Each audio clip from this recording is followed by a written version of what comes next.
Dobar dan ili dobro večer, poštovane dame i gospodo.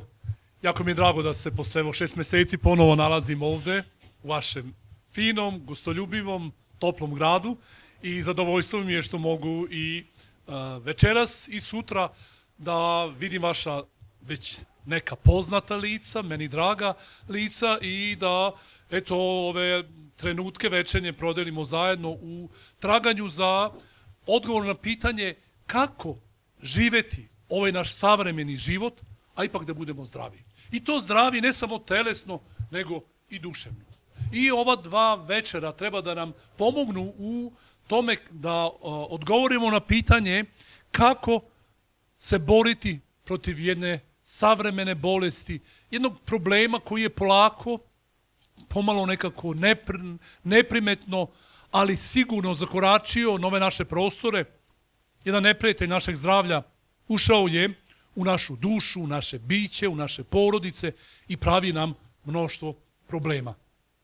O kom tom neprijatelju i zdravstvenom problemu se radi, mi smo to videli ili stavili smo u naslov ovog predavanja. Stres, kako ga prebroditi, kako prevladati i pobediti ovaj savremeni zdravstveni problem. Ako hoćemo da definišemo jednom rečju nešto što karakteriše savremeno življenje, možda najbolja reč koja odgovara savremenom životu jeste upravo stres. To je ono što karakteriše i beleži ovo naše današnje življenje.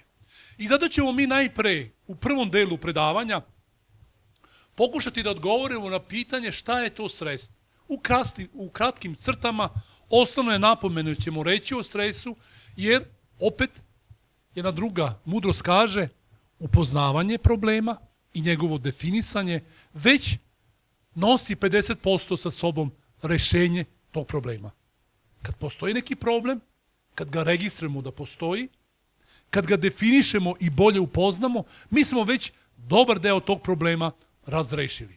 Pa evo, u prvom delu predavanja mi ćemo se upravo upoznati sa opštim karakteristikama o stresu. Vidjet ćemo šta se krije iza stresa ili koji su to uzroci, koje su posljedice i to je prvi deo predavanja. Drugi, najznačajniji i najduži deo predavanja bit će posvećen tome kako se boriti protiv stresa i kako ga prevladati. Pa evo, to su tačke osnovne napomene u ovom predavanju. Jedna fina knjiga koja govori o tome kako govoriti, kako pričati, prezentovati svoje ideje, upravo kaže to. Na samom početku vašeg izlaganja ili predavanja kažite ono o čemu ćete pričati. Kažite ljudima šta ćete govoriti. Pa evo, to su osnovne stvari ili osnovni delovi ili faze kroz koje ćemo i prolaziti i putovati u našem predavanju. Pa idemo najpre da vidimo šta je to stres. Jedna knjiga je izdata i nosi naslov Život savremenog čoveka je upravo stres. Mi se rađamo i zakoračujemo na ovaj svet i kad ukoračimo ili zađemo u njega, šta nas čeka? Kao u nekoj zasedi sačeka nas stres.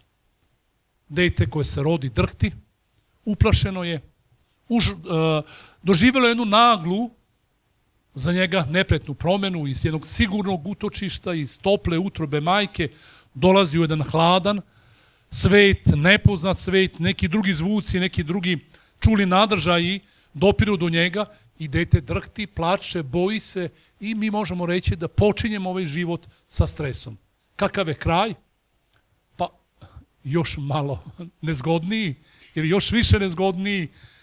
Ja sam puno ljudi, pacijenata, bolesnika posmatrao kako završavaju svoj život i možemo reći da ne samo da počinjemo život u stresu, nego tako ga i završavamo. A jedan prelepi stih iz knjige o Jovu ovim pesničkim, ali dubokim i snažnim izrazima opisuje u stvari ono što karakteriše čovečiji život. Čovek rođen od žene, kaže u knjizi o Jovu, kratka je veka, ali zato prepun nemira. Kao cvet niče, odseca se, beži kao sen i ne ostaje. I samo tijelo njegovo dok je živ boluje, a duša njegova u njemu tako često tuži i na neki način osjeća neko svoje nezadovoljstvo i bol. Idemo da vidimo šta to znači stres. Stres je engleska reč i znači napetost, stezanje, pritiskanje. Napetost, stezanje, pritiskanje, upravo to je i suština stresa. Kao da nas neko stavi u neki između dva kamena i polako steže i pritiska. Ako hoćemo da definišemo stres, ima puno definicija, jednostavnih, komplikovanih i tako. Ja sam izabrao ono što je najjednostavnije, a to da je stres jedna opšta, nespecifična reakcija i to celokupnog našeg organizma na promene. Na promene koje se dešavaju u spoljašnjosti ili u našoj unutrašnjosti. Znači šta je stres? Naše reagovanje na promenu. Bilo da je ta promena fina, bilo da je opasna ili bolna. Znači promena mora postojati i naša reakcija na te promene. Kaže jedna izreka da je stres začin života. To znači kao i sa jelom i začinom. Ako ima previše začina, nekako jelo će nam biti nepodnošljivo. Ako ima premalo, bit će nam bljutavo i neukusno. Treba, ali dozirano. Tako isto i sa stresom. Treba ga, ali dozirano. Odnosno, mi možemo reći da ima stres, da ima trenutaka kada nam je stres i naša reakcija na stres potrebna.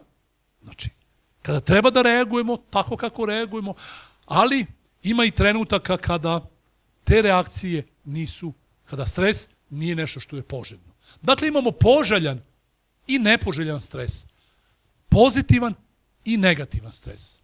Odnosno, kako se to još drugačije kaže, postoji akutan stres, to je obično onaj dobar stres, koji nam pomaže da preživimo mi ili nam pomaže da mi pomognemo drugima da prežive.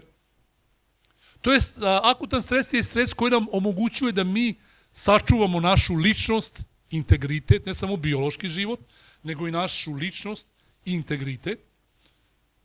I to je taj akutan, pozitivan stres.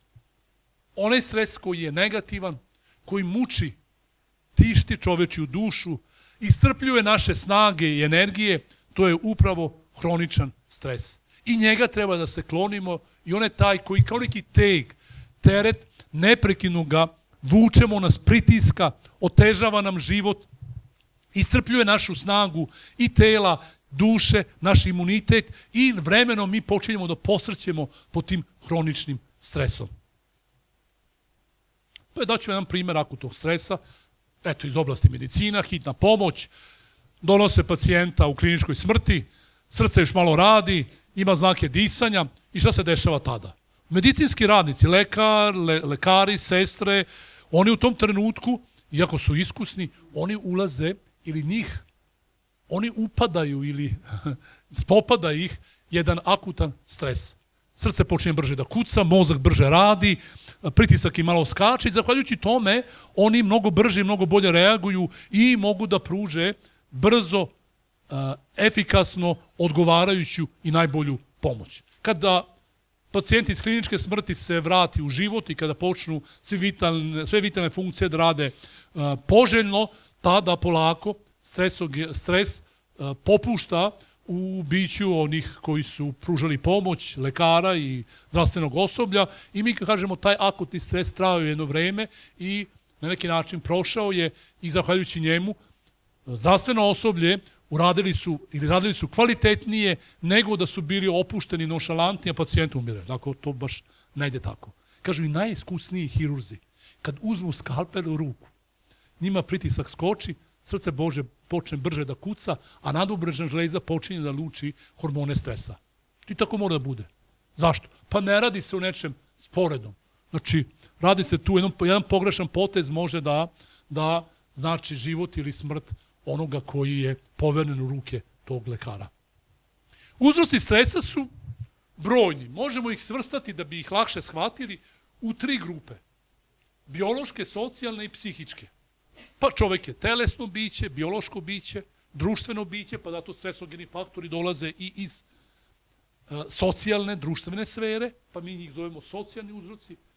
Čovjek ima dušu ili karakteriše ga psihički život i možemo reći najbrojniji i najsnažniji stresogeni faktori ili uzroci stresa dolaze upravo iz psihičke i socijalne sfere koje se prepliću i ne mogu se kod čovjeka odvojiti.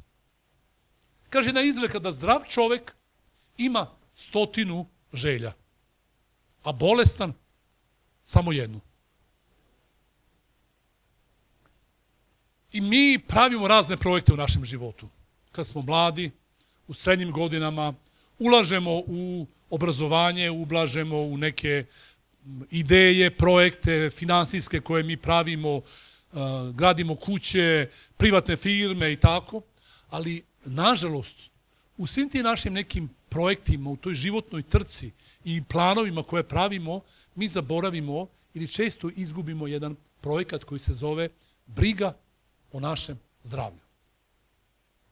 Zdravlje nije sve, ali sve što imamo, svi darovi, svi blagoslovi koje posjedujemo, kad nemamo zdravlje, postaju bezvredni.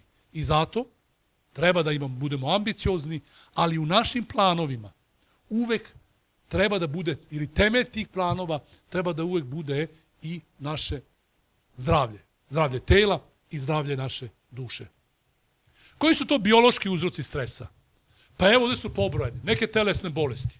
Čovjek dobije šećernu bolest, mora da prima insulin 4 puta dnevno, pa nije mu lako. Pogotovo prvih par meseci. Dobije neku težu bolest ili pak šta? Izgubi ekstremitet, oko i on ulazi zbog toga i to jeste stres. Fiziološka stanja također su stresna. Detinjstvo i pubertet. Nije danas lako biti dete, kaže jedna izreka. Jedna knjiga kaže preživjeti uprkos roditeljima. Pubertet, mislim da nema bolje, oni koji se bave opšte današnjom omladinom i opšte tim periodom življenja, oni kažu nema lepše i poželjnije stvari za dete koje se nalazi u pubertetu od čega? Od ljubavi i discipline. Znači, bez discipline dete će biti razmaženo. Ako nema emocija i nema ljubavi i brižnosti prema detetu, a samo discipline, bit će surovo. Znači, disciplina, znači jasna pravila, jasni propisi koji se moraju poštovati, ali šta? Sve to da bude protkano, znači, emocijama, da dete zna da je voljeno od roditelja i te dve stvari ili te dve karakteristike su najsigurniji, kao kažem, temelji ili najvažnije stvari koje mogu da pomognu detetu da pubertet preživi ili proživi kako treba i da zakorači nakon toga u period u svet odraslih. Trudnoća se naziva drugo stanje, ne slučajno, zato što zaista i fiziološki, i mentalno, i duševno, žena je u jednom drugom svetu, u jednom drugom stanju, starost i tako. To su biološki uzroci stresa. Rekli smo da je teško danas biti dete zbog savremenog stila roditelja. Pa evo jedna izreka kaže, kad već sam pustio ovaj slajd i kad počinjemo da čitamo, pre svega upućena majkama, mislim da i očevima ima puno toga da se upućuje. Ako žene ikada počnu da veruju da je biti majka inferiornije nego biti zaposlena žena, izdaće samu sebe ili bit će u sukobu sa svojom sopstvenom prirodom, sopstvenim biološkim sistemom. Znači sa samom sobom. Ako misle, kaže, jer materinstvo je u stvari najvažnije zanimanje kojim neko može da se bavi. Mislim da ovo je odlomak iz knjige Ženski mozak. Ženski mozak, da jasno kaže da uniseks mozak ne postoji. Postoji samo ženski mozak i samo muški mozak. Ja imam jedno predavanje, pa kako je, to su 4 predavanja. muški i ženski mozak, u čemu je razlika, pa onda kako funkcioniše jedan, kako drugi, kako ih uskladiti, upariti i pomoći im da rade skladno, a ne da zapinju i da varniče. I onda, da, baš je mudra, mislim, čudna je stvar. Oko 1% se razlikuju muškarci i žene, ali ti 1% toliko je velik kao da su to potpuno dva različita živa bića. I eto, to je poruka Ashleya Montaguea koji poručuje savremenim ženama da ne zaborave da nema lepšeg zanimanja od zanimanja koje se zove majka. I zbog čega? Ovo je natpis iz jedne pedijatrijske klinike, to je sa instituta za pedijatriju, koji kaže da se majčinsko srce i majčinsko mleko ničim ne mogu zameniti. To je to. Ljudi naprave most i šta rade tamo arhitekta? Lupi ploču, tako, i kaže ovaj most je projektovao arhitekta taj i taj. Izvođač je bio taj i taj, tako? Neka druga kula, neka zgrada veličanstvena. Tup, na vidljivo mesto stavi se otisak ko je to pravio. Ja kao student sam uzeo najpoznatiju medicinsku knjigu koja se zove Fiziologija, pisac je Guyton. Otvorim ja prvu stranicu i tamo piše jedan tekst. Pisac je upravo Arthur Guyton.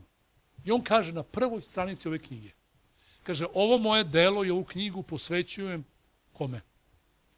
Majci, jer me naučila i uputila na istinske vrednosti. Utisnuti svoj pečat, poštenje, vrednoću i sve one vrline u karakter svoga deteta, mislim da je to najveličanstvenije delo i ta ploča kad se zakači na karakter tako jednog nama dragog bića kao što naše dete, tako, nema lepšeg, ni lepše građevine, ni lepše tvorevine, a takođe ni veličanstvenije ploče koju nosi ta građevina, odnosno to naše dete. Socijalni uzroci stresa, pa veritba i venčanje. To žene uvek imaju tremu. Muškarci, pa verovatno i oni se malo više šale, a žene su uvek ovako u nekoj panici, uvek u nekim pripremama. I uopšte ta veritba i pripreme za venčanje i tekako mogu da budu stresogeni, tako? A onda, šta dođe? Onda dođe mesec dana onog zanosa i svega fino, onda šta će biti dalje? Kaže, druga stvar, socijalni uzroci stresa, to su bračni odnosi. Nažalost, danas ima više. Ne znam, mislim da sad sve više brakova se razvede nego što se sačuva. Tako je neki trend sada u Srbiji, a odavno i u nekim drugim krajevima Evrope. Roditeljstvo takođe je nešto što je stresno. Profesija, kod nas profesija, školovanje, a kad govorimo u Srbiji u finansijskom statusu, mislim da tu ne treba objašnjavati da to može biti stresno za ljude koji žive na ovim prostorima. Svaki ovaj uzrok, kao kažem, ova faktor, to je možda priča za sebe. Ja imam predavanja, recimo, društvenost i zdravlje, pa društveni odnosi i zdravlje, isto tako interesantne teme. Kaže, pisac jedan knjig, Alfred Adler je napisao, to je unuk Alfreda Adlera, poznatog psihoanalitičara i psihoterapeuta, pisca knjiga. On je rekao, kaže, napisao knjigu Socijalne veštine i on u toj knjizi kaže, čovečanstvo će izumreti ako ne nauči ponovo da komunicira.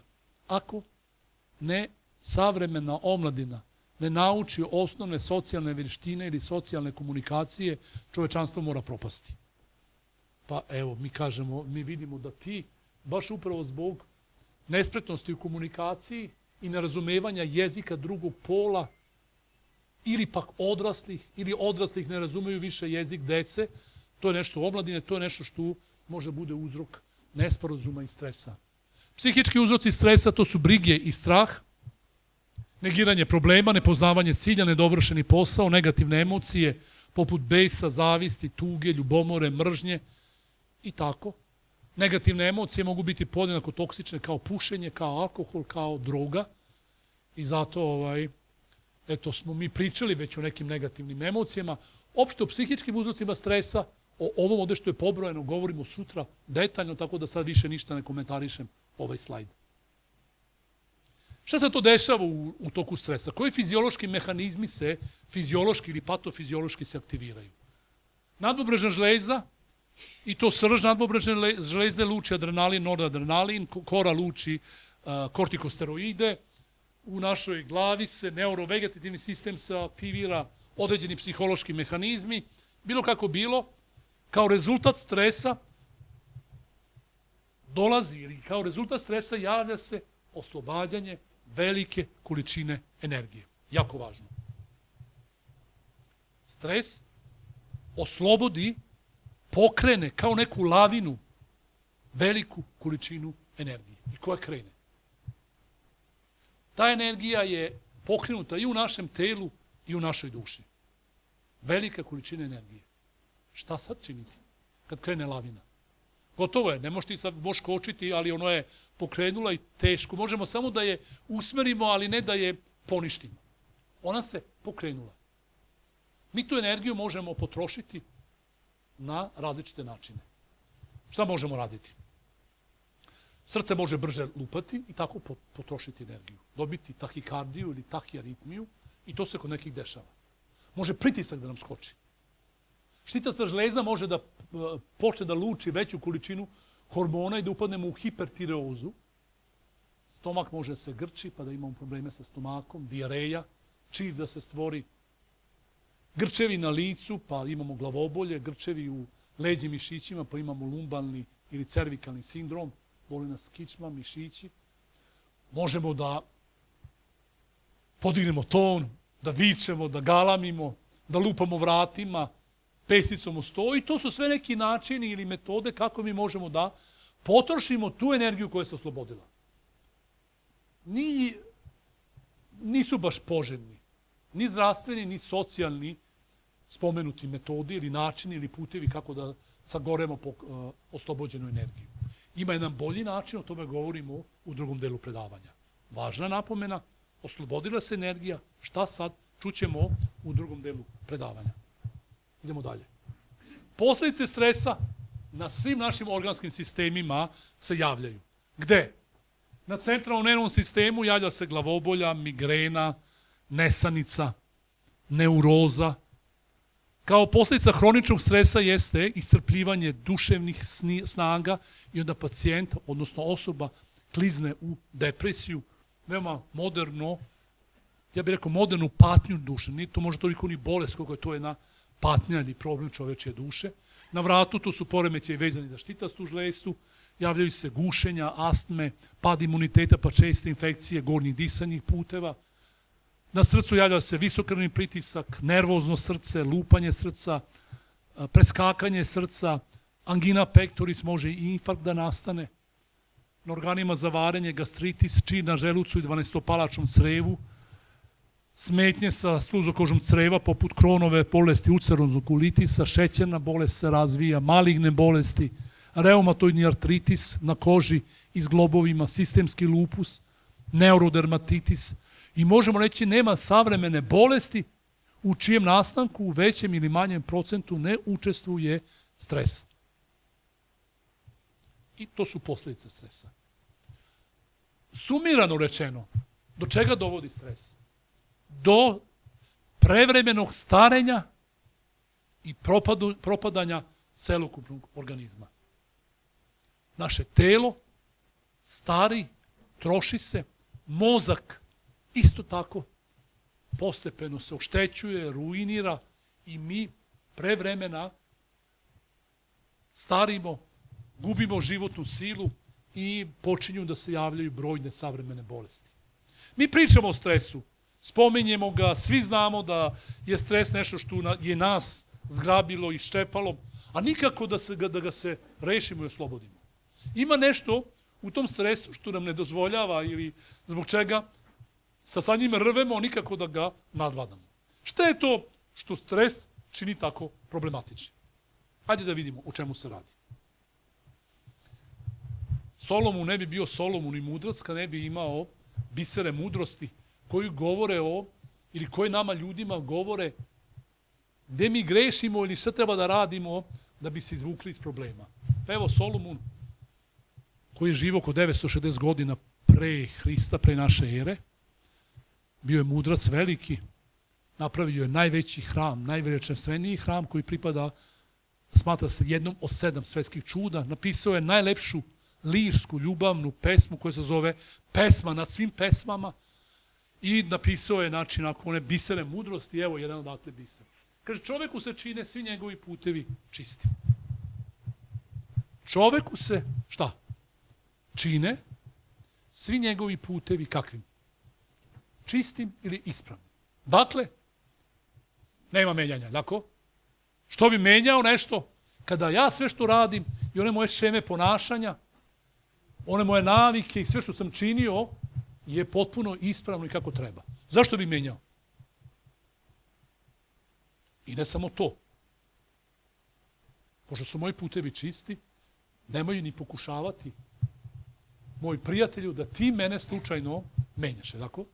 Ili da pokušavaš da mi ukažeš da ja nešto treba da promenim. Zbog čega? Ono što ja radim godinama, to je dobro i tako treba da bude. A evo, šta kaže naš akademik i poznati psihijatar, dr. Vladeta Jerutić. Pod pritiskom prošlih bolnih iskustava i počinjenih pogrešaka, čoveku se prvo, šta? Čini da je on žrtva okolnosti i drugih ljudi. Ne shvatajući da je u stvari on žrtva samoga sebe. I to čega? Svojih pogrešnih mišljenja i navika. To se, ili kako ga ih nazivaju, šema ponašanja, emotivnih ponašanja koje smo usvojili u prvih 5-6 godina života. I koje refleksno sprovodimo i automatski realizujemo kada se pojave određene životne okolnosti. Nagomilavajući najrazličitija traumatična iskustva, u jednom trenutku čovek dolazi do kritične tačke izdržljivosti. Kada popušta pod teretom emotivnih rana i cijeli njegov taj mentalni, duševni, odvremeni sistem počinje da puca i da se raspada. I čovjek shvata da ipak to ne ide tako kako on hoće. Da nešto tu se dešava i da treba nešto se menja. Tada, kada počinje da puca, taj odvremeni sistem, javlja se želja za promenom takvog stanja. I šta treba se menja? Čovjek često u želji za promenom želi jedino menjati druge, a on sam da ostane isti, da ga niko ne menja i da ne pokušava promenu. Ali, upozorava ovaj pisac, onog trenutka kad čovjek jasno vidi da je on jedina otežavajuća okolnost samome sebi i da je krajnje vreme da on učini nešto za sebe i za svoju promenu, put prema promeni i izlaz iz stresa je konačno i napokon otvoren. Čoveku se čine svi njegovi putevi čistima, ispravnima i zašto bi ih menjao? Eto, takav stav čini stres problematičnim. I da bi ga prevladali, moramo nešto menjati u životu. Savremeni stil života je ovo kako živimo, to što smo se odvojili od prirode, od zakona, zdravlja, tu je problem. Ima jedna lepa misao, kaže, život je kao jedna igra koja ima pravila. Da bi uspeo u toj igri, moraš držati pravila igre.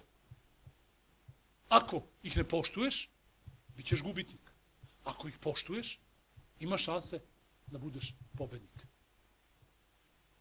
Sve zavisi od toga kako se pridržavamo pravila igre. To isto važi i za naše zdravlje. Postoje jasno definisani zakoni zdravlja. I tu nema demokratije. Tu nema ja hoću ovo, ono, možeš kako hoćeš, ali kao što zakoni gravitacije postoje i deluju. Oni koji ih ne poštuju, oni padaju, razbijaju se, tako, o zemlju.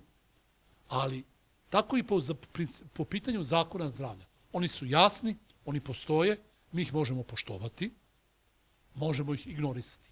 Od toga šta ćemo mi učiniti, zavisit će naše zdravlje i to kako ćemo po pitanju zdravlja prolaziti.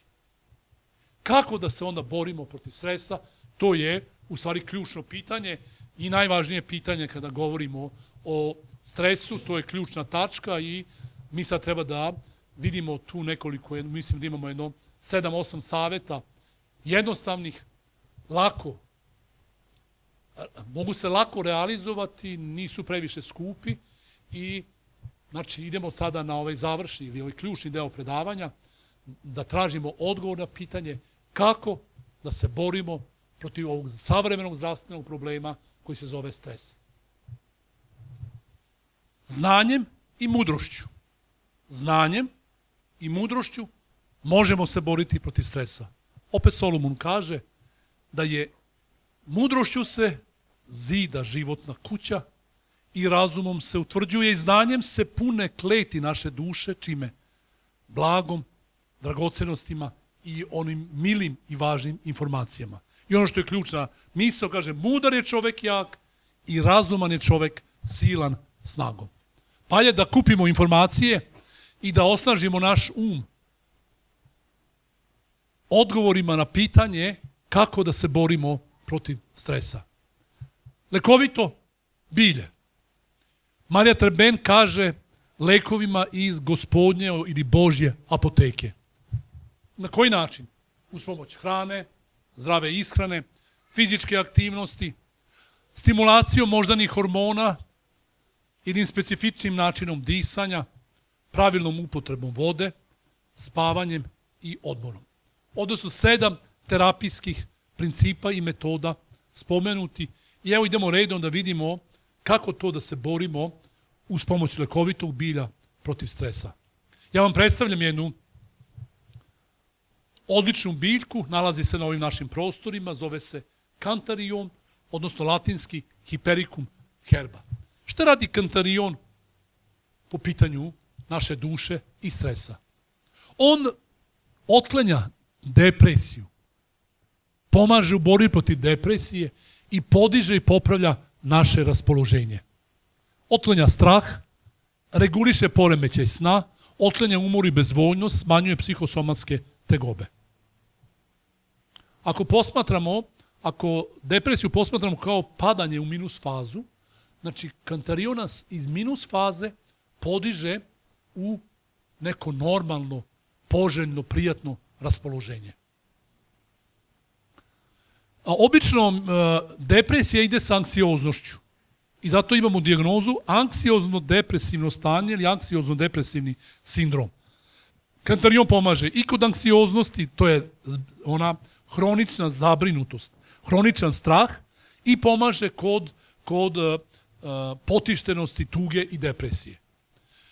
Oni koji iziđu iz ritma dana i noći, pa noći ne mogu da spavaju, a danju spavaju duže, kantarion nas vrati u ritam dana i noći. Zato što sadrži melatonin u sebi i još druga stvar, stimuliše sintezu melatonina.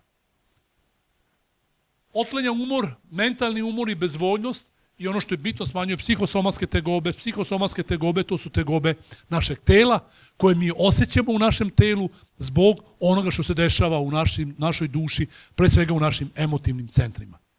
Znači kad neko kaže boli me glava na dnevnoj bazi ili skoči mi pritisak na dnevnoj bazi ili ne znam ja neka druga tegoba. Te tegobe i probleme otklanja kantarion. Predstavljam vam drugu biljku, bitnu za jedan drugi tip ličnosti, a to je valerijana. Uspavljuje, ublažava stres, otklanja strah, opušta mozak i mišiće u stanju napetosti. Znači valerijana nas uspavljuje. Znači čaj od valerijane sa medom, onako će nas lepo uveče uspavati ili kapi od valerijane. Opušta mozak i mišiće kada su u stanju grča i napetosti.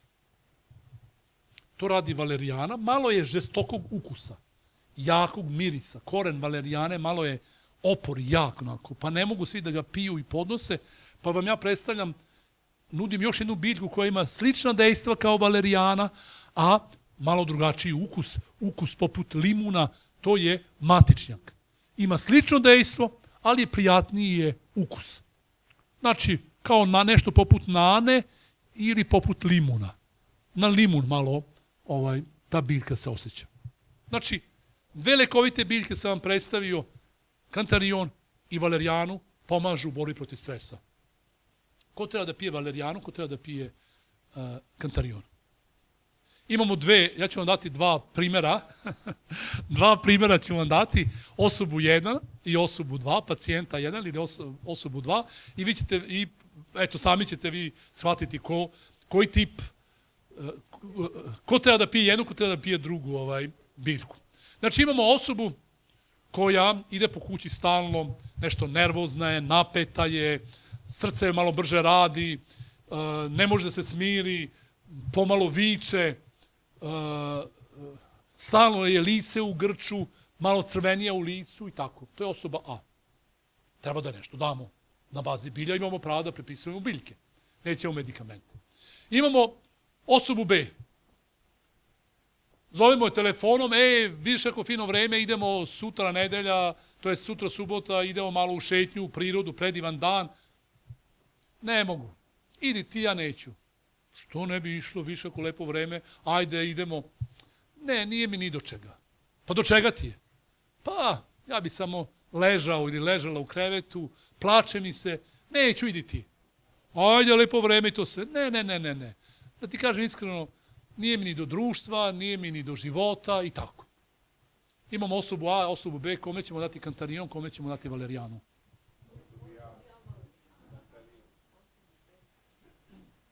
Ko govori? Ajde, da ne mogu sve da... Kome ćemo dati valerijanu, kome ćemo dati kantarion? Ajde, ko? Evo, gospođa, tamo se prvo javila.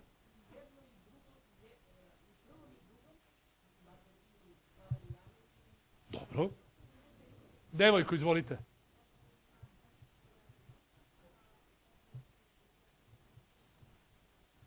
Znači, osoba koja je napeta, koja je nervozna, koja ne može da se smiri, koja je stalno u grču, njoj dajemo šta?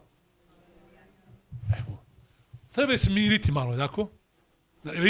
Poznate osobe koje su stalno u akciji, dinamici, samom prave nervozu, malo drugima okolo stres. Znači, ne mogu da se opuste, ne mogu da zaspe. Šta? Njima dajemo valerijanu malo da se smire i tako. Osobe koje ne možeš podići iz kreveta, koje su u minus fazi, nećemo ih smirivati, tako? Kad već neće leže u krevetu. Treba da ih podignemo iz kreveta, iz tog tužnog, depresivnog stanja, damo im kantarion. Mada, kantarion je dobar kod svih duševnih, kako kažem, stanja. Ali čisto onako da malo osetite u čemu je razlika. Da ne bi, ja sam tu spominjao 5-6 karakteristika, jednog 5-6 drugog, pa onda pomešamo, čisto onako dominantno. Valerijana smanjuje napetost, kantarion nas podiže kad smo potišteni i to sve u plus fazu. Osim lekovitog bilja, u borbi protiv depresije, u borbi protiv stresa, malo smo bili duže na depresiji, u borbi protiv stresa može da nam pomogne i med. Zbog čega? Pa ja ću ovdje je napisano nekoliko stvari. Otklanja mentalnu iscrpljenost, pogotovo kad se uzima sa limunom, grejpom. Kao da infuziju ili transfuziju dobijamo i naše telo i naš mozak. Smanjuje napetost sa melisom. Otklanja nesanicu ako se uzima također sa melisom ili valerijanom. Povećava pamćenje i koncentraciju. Ne zaboravimo, mozak kao pogonsko gorivo može da koristi jedino glukozu, masti, aminokiseline. Mozak ne može da koristi kao pogonsko gorivo. Može da koristi jedino, šta? Glukozu. I zato ujutru, čim ustanemo, kako kaže ovdje jedna misao, znači poželjno je da nahranimo naš mozak ili da ga napunimo pogonskim gorivom, a to je upravo glukoza koja nakon 5 minuta od upotrebe prodire u mozak i donosi energiju našem mozgu. I mi ne samo da smo se fizički razbudili, nego će taj mozak, odnosno taj med omogućiti i, možemo reći, mentalno i psihičko razbuđivanje našeg organizma. Ne samo da nam pčele, ne samo da nam donose med, ono nam donose i polen. Evo šta polen radi. Možemo reći da polen radi sve ono zbog čega mi pijemo crnu kafu. Da to otprilike radi polen. On otklanja psihički umor, povećava koncentraciju, postiče prijatno raspoloženje, podiže krvni pritisak kod onih koji imaju niži pritisak, ubrzava malo cirkulaciju. Polen sadrži u sebi hormon rasta, jer na kraju iz polena raste. Polen je tuča, znači iz tučka se uzima. Stimuliše sintezu eritrocita, jer ima u sebi oligoelemente, pre svega gvožđe i bakar, i druge oligoelemente koji stimulišu sintezu eritrocita. Povoljno deluje u prevenciji muškog steriliteta. Sadrži sastojke koji nam čine kožu kvalitetnom, kosom takođe, i evo to su neki od efekata polena. Možemo reći da je polen, zajedno sa medom kada se uzme ujutru, jedan dobar stimulator naših telesnih i mentalnih i duševnih procesa. Med, izvolite, pa svaki med je dobar. Kažu da najbolji med mešani med, med u kojem ima što više biljaka, znači skupljeno, da on je najraznovrsniji, da je onda samim tim najpoželjniji.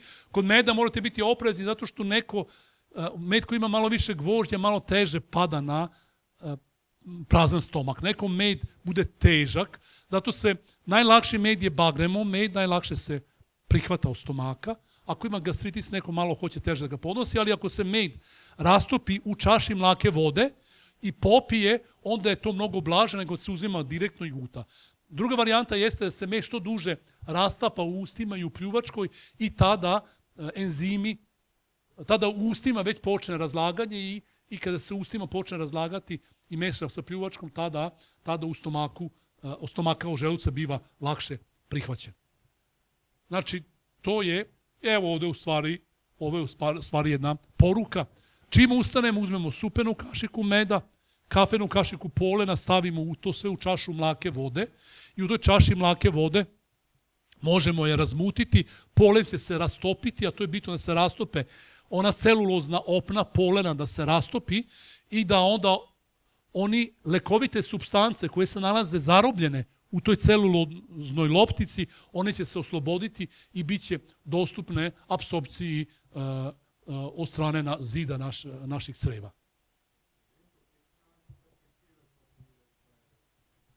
Ne, to nema veze, to je neki opšti priznač, i pio čovek antidepresive, ne pio, može svako, bez obzira na vrstu leka, jedino da nije alergičan na lek. To je bitno, znači na polen ili na med. Znači, onaj koji nije alergičan na polen i med, može da uzima i polen i med, nezavisno od toga da li pije neke druge lekove ili ne. I evo, u borbi protiv stresa mogu da nam pomognu neurotransmiteri ili kako se još nazivaju moždani hormoni. Ima ih više, ja sam izdvojio samo 3. Serotonin, melatonin i endorfine. To su moždani hormoni, o njima se puno govori, sve više i evo ja ću vam predstaviti efekte svakog od ovog, znači osnovne efekte koji se tiču stresa, serotonina, melatonina i endorfina i vidjet ćemo onda kako možemo stimulisati ove hormone. Znači, upoznajemo se sa efektima i kako da dođemo do povećane koncentracije ovih hormona. Pa idemo najpre da se upoznamo sa dejstvima serotonina. On otklanja depresivno raspoloženje, smanjuje napetost, otklanja strah, smanjuje apetit, otklanja agresiju prema drugima i sebi. Osobe koje su depresivne imaju smanjenu koncentraciju serotonina u mozgu i svrha antidepresiva medikamenata jeste da podigne koncentraciju serotonina. Što je koncentracija serotonina niža, osobe su depresivnije i mogu da idu dotle da imaju suicidalne ideje. Znači, što više serotonina, lepše i bolje raspoloženje. Da vidimo šta je to serotonin. Serotonin je složeno jedinjenje koje se izgrađuje od triptofana i vitamina B6. Znači, mozak iz krvi uvuče u sebe i dobije gradivni materijal koji se zove triptofan, to je aminokiselina, i vitamin B6. I kao zidar što s pomoć cigle i maltera zida zidove i kuću, tako i naš mozak, odnosno pinealna, pre svega pinealna žlezda, moći će uz pomoć ovoga triptofana, aminokiseline triptofana i vitamina B6 da napravi jedinjenje koje se zove serotonin. Ono što je isto važno da znamo jeste da se serotonin ne nalazi u gotovom obliku ni u tableticama, ni u čaju, ni u soku, ni u nekoj hrani. Ne možemo uzeti i pojesti ili uneti gotov serotonin iz spoljašnje sredine. Ali šta možemo uraditi? Možemo uneti triptofan i vitamin B6 i ponuditi materijal našem mozgu za sintezu serotonina. Gde se nalazi triptofan i vitamin B6? U belom brašnu, u testeninama, u belom hlebu? Ne. Ne. Zašto? Pa zato što aminokiseline u žitaricama se nalaze gde? U klicama, a ne u onom belom delu koje mi jedemo. A vitamini se nalaze u onoj opni koju mi najčešće dajemo životinjama. Dakle, triptofan i vitamin B6 nalaze se u celom zrnu žitarica. Ako jedemo žitarice, mi zato kažemo da su integralne žitarice antidepresivna hrana i antistresna hrana. Između ostalih namirnica. Znači, nasuprot tome, neintegralne žitarice i te rafinirani šećeri, oni su problematični i oni nam na neki način produkuju stres. Dakle, proizvodi od integralnog brašna, poput pravi crni hleb i peciva od celog zrna žitarica, orasi, lešnici, bademi sadrže i triptofan i vitamin B6,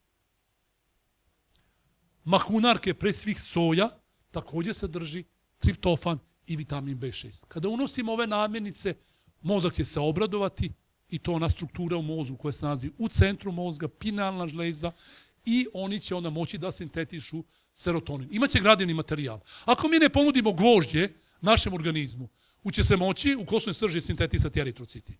Neće. Kosna srž je sposobna da stvara eritrocite, ali šta? Nema materijal za sintezu eritrocita. Tako i mozak sposoban je za sintezu serotonina, ali moramo ponuditi između ostalog gradivni materijal. A to je triptofan i vitamin B6. Ne zaboravimo da je stimulator sinteze serotonina upravo sunce. I ja mojim pacijentima koji dolaze kod mene, moram da pišem, po meni malo to deluje čudno i malo mene u ovim godinama deluje neobično, da ja mladim osobama moram da napišem kao napomenu, svakog dana provedite bar 2 puta po 30 minuta na suncu. Nama, kad sam bio mali, niko me nije mogu naterati unutra. I kiša, i sneg, i zima, šta smo radili? Samo smo trčali po polju, ne može ući unutra, sada ne možeš decu izbaciti iz stana, iz kuće i to je problem. Znači, sunce je neophodno za sintezu, sunčeva svetlost, između ostalog za sintezu serotonina. Kantarion je stimulator i šta? Posjećamo se, hrana koja sadrži vitamin B6 i triptofan, to je to. Osim serotonina, postoji moždani hormon koji se zove melatonin, on ima antistresno, antidepresivno dejstvo. Mi smo pričali jedno predavanju o melatoninu i nazvali smo ga eliksirom naše duše i našeg tela. Produžava život, sprečava savremene bolesti, to radi melatonin. Melatonin nastaje iz serotonina. Znači, organizam mora prvo da sintetiše serotonin, pa onda će mozak iz serotonina moći da sintetiše složenije jedinjenje koje se zove melatonin i mislim da naša omladina ima hronični deficit melatonina. Autoimune bolesti su, sad možemo ići malo sporije, ne moramo baš jako žuriti, neću vam neke teške informacije davati. Autoimune bolesti su moderne bolesti. Koje su to autoimune bolesti?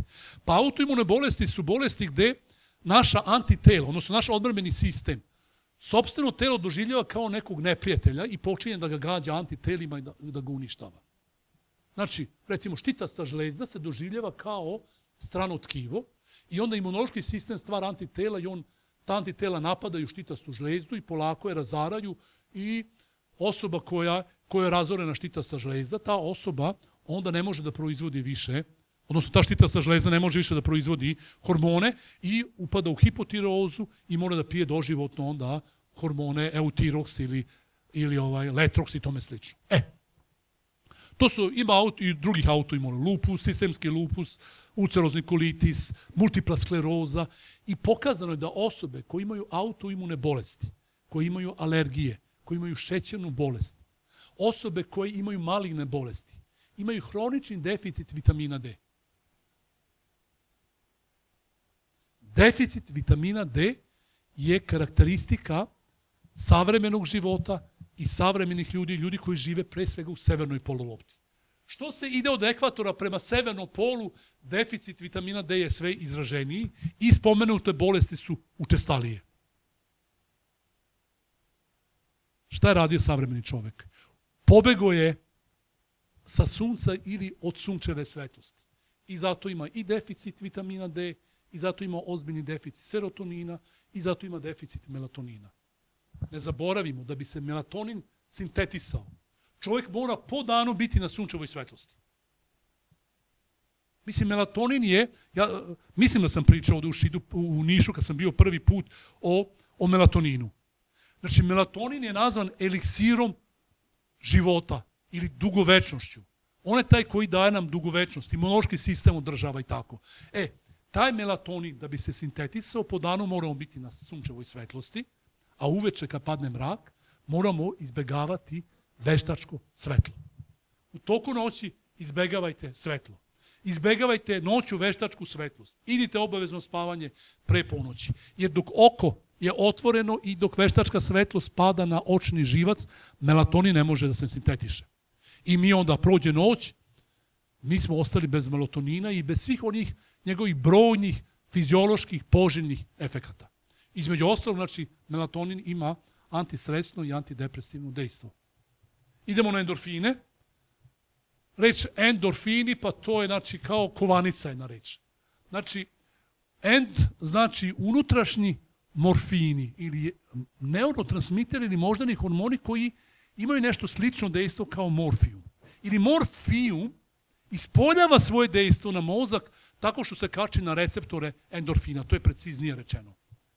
Ali da vidimo, znači, moždani hormoni su endorfini, to je grupa jedinjenja koji imaju efekat. Otklanjaju bol, slično morfinu, imaju to dejstvo, smanjuju apetit, za nas Vojvođane je to jako važno, za vas ovde u Nišu nije toliko, jačaju imunološki sistem, endorfini, izazivaju euforiju i neko stanje blaženstva. Čovjek kad se smeje, onda ima endorfine.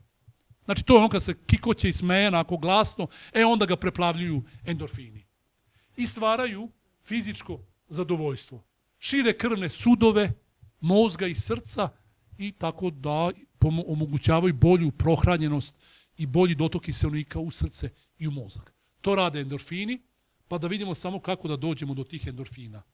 Možemo uz pomoć hrane, lako ljutkasti začini, poput kojih kari, čili začin, biber tu ima, ljuta paprika, beli luk, crni luk. To su začini koji stimulišu receptore ili postiču stvaranje nervnog impulsa na jeziku.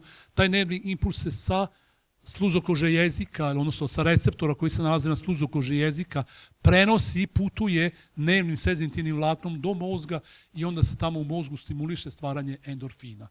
Endorfine stvara i muzika, pa zato se mi tako lepo osjećamo kad slušamo ove predivne violine i uživamo u klasičnoj muzici koja takođe stimuliše endorfine. Jabuka je, smatra se, odlična hrana za mozak. Ja kad sam bio na neurologiji, na specijalizaciji, tamo kada smo kružili, naša profesorka kaže da je jabuka najbolja hrana za mozak zbog svog sastava i mislim da 2 jabuke ujutru i 2 jabuke uveče, pa nemamo razloga da to ne uradimo i da ih ne pojedemo. Znači 2 jabuke ujutru, 2 jabuke uveče, to je prava stvar. Jabuka je jeftina, na ovim prostorima je ima i kažem, ona će nahraniti mozak. 4. terapijski mehanizam, ubrzavamo sada malo, ostali su nam kratke poruke samo. U toku stresa, rekli smo, oslobađa se velika količina energije. U toku stresa oslobađa se velika količina energije. Šta činiti sa tom energijom? Sagoriti je, treba da sagoremo i potrošimo u toku fizičke aktivnosti. Zašto? Zašto fizička aktivnost ima antistresno dejstvo? Potrošit će tu energiju koja se pokrenula poput lavine. Fizička aktivnost nam daje dobar san. Oni koji su fizički aktivni mnogo bolje spavaju nego oni koji su po danu fizički neaktivni. U toku fizičke aktivnosti se postiče stvaranje endorfina, endorfini imaju antistresno dejstvo ili čini nas onako veselima i vedrima. U toku fizičke aktivnosti šta se dešava? Mozak koji je prepuno krvi, mi kad razmišljamo, kad čitamo, pišemo nešto, znači mozak je prepunjen krvlju i počne nas boli glava.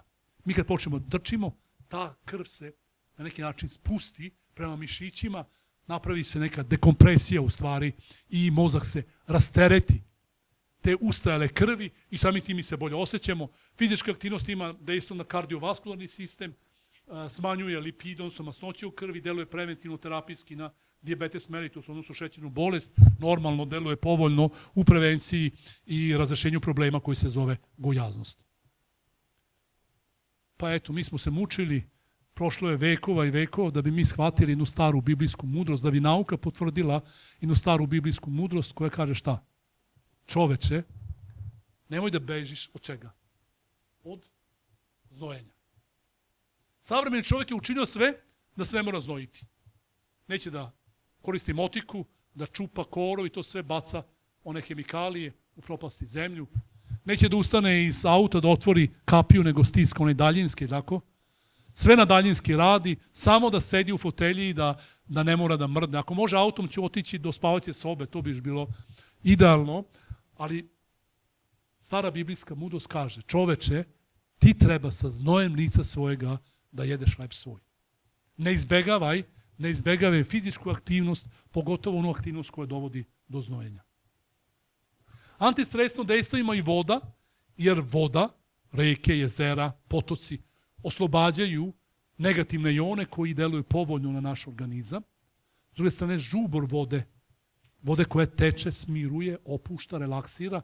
Ja sam bio pre 27 godina u Nemačkoj i tamo sam bio na jednoj klinici, to je jedno malo mesarce gde ima nekoliko klinika, pa je klinika gde sam ja bio, bila pored klinike za depresiju. Ja se šetam tamo pored nekog potoka, rečice, vidim klupe i na tim klupama sede osobe i ništa. Ja napravim šetnju, posle pola sata prođem opet tuda, te osobe i dalje tu sede, ne miču se. I pitam, šta rade tako? Sede mirno, ćute, niko ni sa kim ne priča i tu gde sam ih video, tu sam ih i posle pola sata, sat vremena zatekao.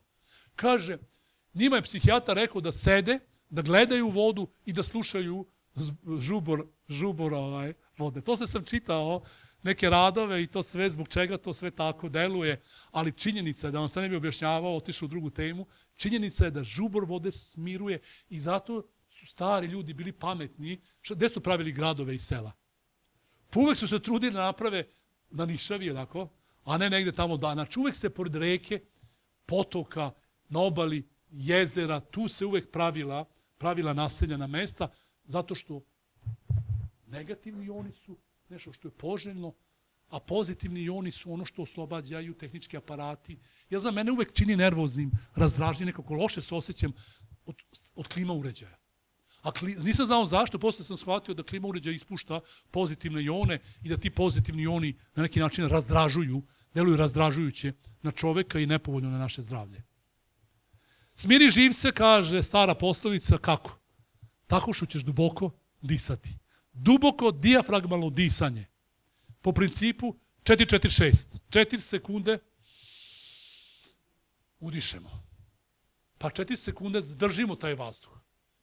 I onda 6 sekundi polako ispuštamo. Tu vežbu, ako ponovimo 10 puta, u trenutku napetosti, nervoze, kad se loše osjećamo, nakon toga ćemo se osjećati prijatno. Znači, kad smo stegnuti, kad nas pritiska stres, kao nešto da nas steže i tišti i kad smo napeti tako, ustanimo sa naše stolice ili izađemo napolje, napravimo ovu vežbu, 10 puta polako, 4 sekunde udišemo, 4 sekunde zadržimo vazduh i onda šta?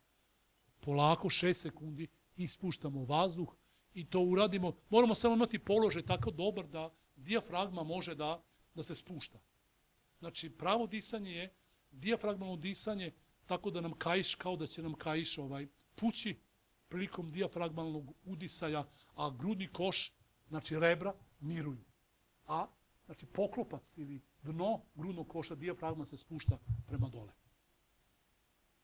Spavanje i odmor, Odrasli moraju da spavaju 7 do 8 sati. Sat spavanja pre ponoći vredi duplo. Mala deca treba da spavaju još duže. Dobro je, pogotovo za žene, da popodne isto tako se malo odmore. Znači, ženski organizam i ženski mozak zahteva tamo u periodu između 3 i 5 jedan kratak, mali odmor. I pustimo naše žene i opšte ženski svet, stvorimo im uslove da mogu malo da se opusti i onda će opet funkcionisati i toliko lepih stvari će nam onda uraditi. Kako se boriti protiv stresa? To je bilo pitanje stavljeno u naslov i u ovo predavanje uz pomoć lekovitog bilja, kantariona, valerijane, matičnjaka, uz pomoć zdrave hrane,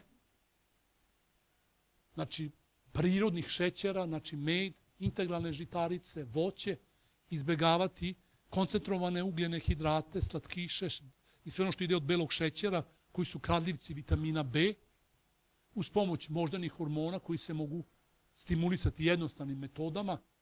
Fizička aktivnost ima nezaobilazno mesto u borbi protiv stresa, posebno kod muškaraca. Potom, rekli smo, voda, pravilna upotrebe vode, tuširanje takođe oslobađa negativne ione i deluje umirujuće. Kombinacija tople i hladne vode na izmenično tuširanje hladnom i toplom vodom deluje antistresno takođe. Zatim dijafragmalno disanje i rekli smo spavanje i odmor. Svemu ima vreme, kaže mudri Solomon, i ovo predavanje je sada vreme da se završi. Vama hvala na pažnji i eto, ako Bog da, vidimo se sutra.